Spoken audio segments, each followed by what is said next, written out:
In today's video, I'm going to teach you how to access Sora 2 step by step.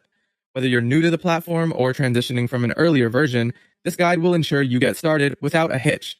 First things first, your journey begins by heading over to the Sora 2 website.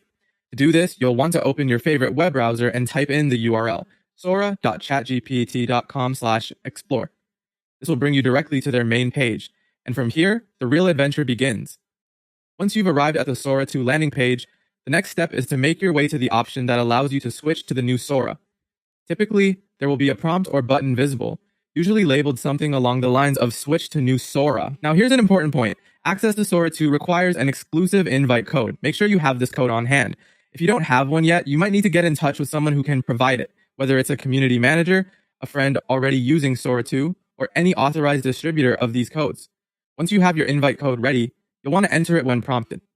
This is where that invite code is crucial. It's essentially your golden ticket into the new and improved Sora 2 experience. Simply type in your code and you should be granted access. This might be a straightforward step, but entering the code accurately is key. If you're encountering issues, double check the code for any typos or reach out for assistance if necessary. To wrap things up, once you've successfully entered your invite code, you'll gain access to Sora 2.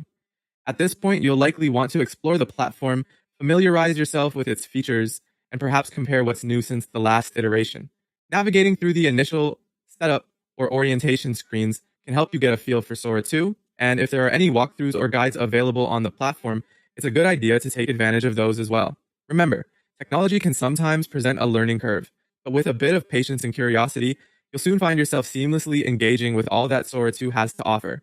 If you encounter any obstacles, oftentimes the community around these platforms can be a valuable resource for help and tips. So there you have it, a simple guide to accessing Sora 2, ensuring you can dive into this enhanced experience with ease. Thanks for following this guide and enjoy exploring everything Sora 2 has to offer.